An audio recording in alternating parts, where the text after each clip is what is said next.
I didn't go to school Wednesday or Thursday for two reasons. The first, which is the obvious reason, I wasn't feeling quite strong enough, and the second reason was all that snow. Wednesday I felt like crap pretty much all day long, and that night we got hit with a big snowstorm that closed the schools and pretty much everywhere else that day.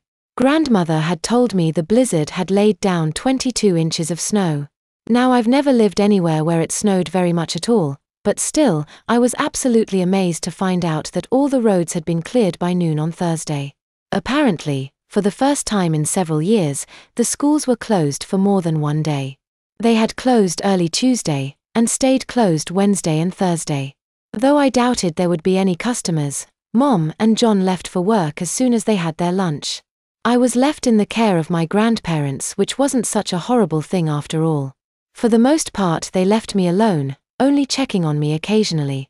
Sometime around 3 in the afternoon of that Thursday, after successfully pooping in the toilet and not inside a diaper, I was feeling well enough, which is to say I was bored out of my skull, to make my way out of my room and go exploring the house.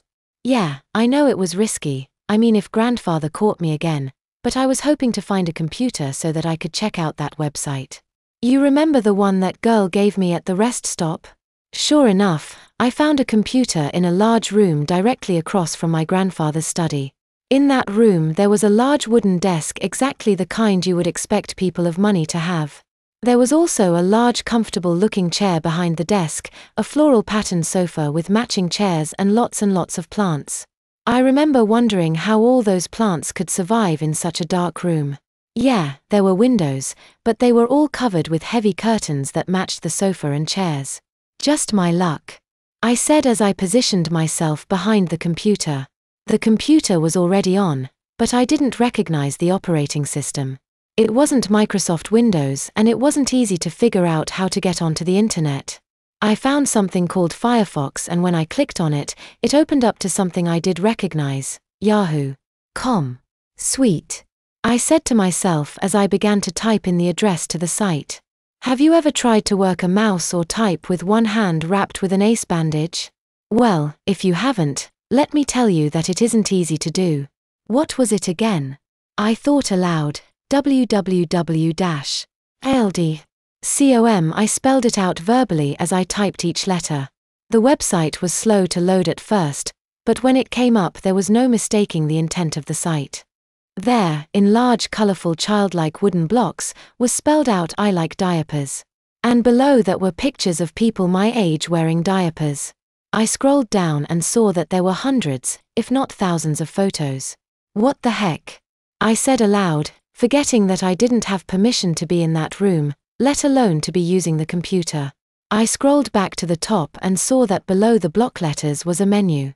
It went: diaper stories, find a diapered friend, chat room, diaper boys only, diaper girls only, parents only, FAQ, contacts. A sickening thought occurred to me. What if grandfather had already looked up the website address himself before giving me the note? That thought disturbed me almost as much as the website itself. Don't ask me why I chose to click on find a diapered friend, but I did. A new page loaded with a single blank place. It was asking what country I was in. Lord knows why I filled in that blank. The next page to load asked me what state, and for half a second I hesitated before putting in Maine. Another page asked for my city or zip code, and since I didn't have a clue what the zip code was for Lewiston, Maine, I entered the city. Yet another page loaded asking me to click on my own age range. I clicked on the 11 to 14 range. One more page opened asking for a search radius. I didn't know what that meant, so I clicked on the one that said 100 miles. What I saw next surprised the heck out of me. 127 registered diapered friends found within 100 miles of you. I used the back button to change my answer and searched closer. Instead of doing 100 miles, I did 5 miles. 5 registered diapered friends found within 5 miles of you. And directly below that was a button that read, "To view member profiles, register now for free." I was completely in awe of the site and just as unaware of my present surroundings. If anyone were to walk in on me right then, I was sure to be busted. Registering was easy. I only had to create a screen name and a profile. For a screen name, I chose to use the nickname that John used to call me when I was little, Tigerfish. After registering, I had to do the search over, and this time it said that there were 6 registered diapered friends found within 5 miles of you. And directly below that was my screen name, Tigerfish, and below that were the other 5 member names: Pampers Boy, Diapered for Life, BBN2TBDL, Sissy4U, and finally Wet_Waggy.